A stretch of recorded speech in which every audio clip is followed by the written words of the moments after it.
जी कुंवर जी। थोड़ा सा रिवीजन लेते हुए चलते हैं, एकदम शॉर्ट में, एक एक लाइन में और उससे भी कम। गाथा 39 में बताया था कि आत्मा केवल ज्ञान स्वभावधारी है। तू केवल ज्ञान स्वभावी जो आत्मा है उससे ही जीव जान, यदि तू मोक्ष का लाभ चाहता है। फिर ज्ञानी को हर जगह आत्मा ही दिखता है। गाथा 41 है कि अनात्म ज्ञानी कुतीर्थों में भ्रमता है। जब तक आत्मा रूपी देव को नहीं पहचानता है तब तक मिथ्या तीर्थों में घूमता है, वह धूर्तता ही करता है। 42 में कि निज शरीर ही निश्चय से तीर्थ है और वही मंदिर है, ऐसा तू निश्चय से जान। शरीर रूपी देवालय में जिन देव है, तीर्थ क्षेत्रों में और देव मंदिर में परमात्मा देव नहीं है। गाथा 43 में उसी को रिपीट किया कि देवालय में साक्षात देव नहीं है। अज्ञानी मानव मंदिरों में देखता फिरता है। आचार्य कहते हैं मुझे हंसी आती है कि जैसे इस लोक में धनादि की सिद्धि होने पर भी कोई भीख मांगता फिरे। गाथा 44 है कि देव किसी मंदिर में नहीं है और न देव किसी पाषाण लेप या चित्र में है। जिनेंद्र देव तो परमात्मा शरीर रूपी देवालय में है। उस देव को समभाव से पहचान और साक्षात्कार कर। गाथा 45 ज्ञानी ही शरीर मंदिर में परमात्मा को देखता है। ज्ञानी देह रूपी मंदिर में जिन देव को देखता है या मानता है, और अज्ञानी जीव तो भगवान की मूर्ति में ही आत्मा मान लेता है। स्थापना निक्षेप में भाव भगवान मानना ये भ्रम है। अज्ञानी वहाँ आत्मा को देखने जाता है परंतु आत्मा मिलता नहीं। गाथा 46 कि यदि तू जरा और मरण के दुखों से भयभीत है तो धर्म कर, धर्म रसायन को पी जिससे तू अजर अमर हो जाए। और फिर धर्म क्या है ये बताया था कि सम्यक दर्शन ज्ञान चारित्र वही धर्म रसायन है। फिर 47 में धर्म क्या नहीं है कि बाह्य क्रिया में धर्म नहीं है। शास्त्र पढ़ने मात्र से धर्म नहीं हो जाता, पुस्तक पीछे रखने मात्र से धर्म नहीं हो जाता, मठ में रहने से धर्म नहीं हो जाता, केस लॉन्च करने से धर्म नहीं हो जाता। गाथा 48 में कि राग द्वेष त्याग करके आत्मस्थ होना वही धर्म है। राग द्वेष दोनों को छोड़कर वीतराग होकर जो अपने भीतर आत्मा में वास करता है उसी को जिनेंद्र ने धर्म कहा है, और यही धर्म पंचम गति मोक्ष में ले जाता है। शुभाशुभ भाव तो राग द्वेषमय है, वे बंध के कारण है। आशा तृष्णा 49 में कहते हैं कि आशा तृष्णा ही संसार भ्रमण का कारण है कि आयु गलती जा रही है लेकिन मन नहीं गलता, और न आशा तृष्णा ही गलती है और मोह भाव फैलता जाता है, किंतु अपने आत्मा का हित करने का भाव नहीं होता, और इसीलिए यह जीव संसार में भ्रमण किया करता है। गाथा 50 आत्म प्रेमी ही निर्वाण का पात्र है। मन जैसे विषयों में रमता है, यदि वैसा मन आत्मा में रमण करे तो शीघ्र ही निर्वाण को प्राप्त हो। तो यहाँ कहते हैं पर्याय से दृष्टि हटाकर नित्य स्वभाव पर दृष्टि कर। और गाथा 51 था कि शरीर को नरक घर जानो। जैसे नरक का वास आपत्तियों से जर्जरित है, वैसे ही शरीर के वास को समझ और निर्मल आत्मा की भावना कर, जिससे शीघ्र ही संसार से पार हो। गाथा 52 कि जगत प्रपंचों में उलझा हुआ प्राणी अपने आत्मा को नहीं पहचानता। सभी अपने अपने धंधों में लोक व्यवहार में फंसे हैं, तल्लीन हैं। कोई पुण्य पाप के राग में फंसा है और कोई पाप में, सांसारिक कार्यों में, लेकिन उन्हें आत्मा का भान नहीं है। कोई व्यवहार धर्म करके उसी में अटक जाता है, संतोष मान लेता है, आगे बढ़ता नहीं है। वास्तविक धर्म करने का अवसर मिला तो वो व्यवहार धर्म में ही अटक जाता है। फिर 53 में है कि आत्मज्ञान के बिना शास्त्र पाठ वो भी निष्फल है। शास्त्र पाठ भी पर सन्मुखता का ज्ञान है, राग है, विकल्प है, जड़ है। शास्त्र वाचन धर्म नहीं। जब तक स्वभाव की ओर का पुरुषार्थ नहीं करता तो ये शास्त्र पढ़कर भी वो अध्यात्म ज्ञान से शून्य रह जाता है। गाथा 54 कि यदि बुद्धिमान मन व इंद्रियों से छुटकारा पा जाए तब किसी से कुछ पूछने की जरूरत नहीं। जब राग का फैलना दूर किया जाता है तब यह आत्मज्ञान सहज ही पैदा होता है। आत्मा की यात्रा कर, बाहर की पूजा भक्ति यात्रा के भाव आवे वो पुण्य है, धर्म नहीं होगा। पुद्गल 55 गाथा जो कल चल रही थी कि पुद्गल और जगत के व्यवहार से आत्मा को भिन्न जानो। पुद्गल मूर्ति का स्वभाव जीव से अन्य है। जीव का स्वभाव पुद्गल आदि से न्यारा है तथा और सब जगत का व्यवहार प्रपंच भी अपने आत्मा से न्यारा है। पुद्गल आदि को त्याग कर यदि अपने आत्मा को ग्रहण करे तो शीघ्र ही वो संसार से पार हो जाए। यहाँ पे असद्भुत व्यवहार ने जो कर्म शरीर आदि पुद्गल है वो भी आत्मा से भिन्न है। अशुद्ध निश्चय नय के विषय पुण्य पाप रागादि भाव वो भी आत्मा से भिन्न है। विकारी पर्याय तो आत्मा से भिन्न है, लेकिन अविकारी पर्याय भी आत्मा से कथनचित भिन्न है। गुण गुणी का भेद है, वो भी व्यवहार है। भगवान आत्मा तो अखंड पिंड ज्ञान और आनंद गुणों का पिंड है, ऐसा भेद करना वो भी व्यवहार है। संकल्प विकल्प की समस्त क्रियाएं आत्म वस्तु से भिन्न हैं। तो यहाँ कहा था कि मैं समस्त व्यवहार की रचना से निराला एक परम शुद्ध आत्मा हूँ, ज्ञायक एक परम प्रकाशवान परम निराकुल परम वीतरागी अखंड द्रव्य हूँ।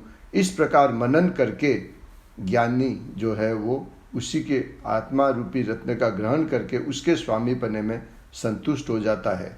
अपने स्वरूप के स्वामी में ही उस पने में ही उसको संतोष दिखता है। जबकि अज्ञानी पर के स्वामी हुआ, पर का स्वामी हुआ, वो स्वयं असंतोष में गिर गया। संतोष वहाँ नहीं है, वहाँ तो मानना ये मूढ़ता है। भगवान आत्मा अपना अभेद अखंड आनंद स्वरूप का वेदन अनुभव करने पर उसमें संतोषपना समाहित हो जाता है। राग और पर के स्वामी पने में तो दुखदायक अधिक भ्रम है। गाथा 56 है, आत्मानुभवी ही संसार से मुक्त होता है। जो स्पष्ट रूप से अपने आत्मा को नहीं जानते हैं, दो बातें हैं। पहला तो अब स्पष्ट रूप से यानी प्रत्यक्ष रूप से आत्मा को नहीं जानते हैं, और दूसरा स्वसंवेदन जो आत्मा का अनुभव नहीं करते हैं वे संसार से मुक्त नहीं होते। तो यहाँ दो बातें ली है, प्रत्यक्ष जानना आत्मा का और स्वसंवेदन, इन दो से ही संसार से मुक्ति हो सकती है। जो आत्मा विकल्प रहित मन के संग रहित सीधे आत्मा अपने को ज्ञात हो, ऐसे आत्मा को प्रत्यक्ष रूप से नहीं जानता और जो अपने आत्मा का अनुभव नहीं करता। तो यहाँ पे जानना और अनुभव दोनों साथ में लिए हैं। राग और मन रहित आत्मा को सीधे जानने को आत्मा का जानना कहते हैं। परोक्ष से जानना कि यह आत्मा है, यह आत्मा है, वो आत्मा नहीं है। एक ज्ञान की लहर से जागता भगवान स्वयं अपने को प्रत्यक्ष न जाने तो उसे कहते हैं कि वो ज्ञान भी नहीं है। जो विकल्प से जाने वो ज्ञान नहीं, जो प्रत्यक्ष जाने उसे ज्ञान कहते हैं। व्यवहार से जाना वह जानना नहीं है। सीधा ज्ञान हुए बिना जानना वो ज्ञान है ही नहीं। राग बिना अंदर प्रत्यक्ष ज्ञान, शास्त्र का ज्ञान और उसका उत्पन्न हुआ विकल्प, उससे आत्मा जाना वो भी नहीं है। भगवान आत्मा को अंदर ज्ञान से ज्ञान का प्रत्यक्ष स्वसंवेदन होना उसे ज्ञान कहते हैं। सीधा स्वसंवेदन होना उसे आत्मा का ज्ञान कहते हैं। टेढ़ा यानी इस राग से किया, विकल्प से किया, शास्त्र से किया, ऐसे ज्ञान वो कहीं ज्ञान नहीं है, वह टेढ़ा कहलाता है। ज्ञानानंद की ज्योत है आत्मा, अतीन्द्रिय आनंद की मूर्ति है, प्रगट अस्थि रूप से प्रगट है, तो उसे नास्ति रूप कैसे कहना। इस सब व्यवहार से मुक्त भगवान आत्मा है। सम्यक दृष्टि व्यवहार से मुक्त है।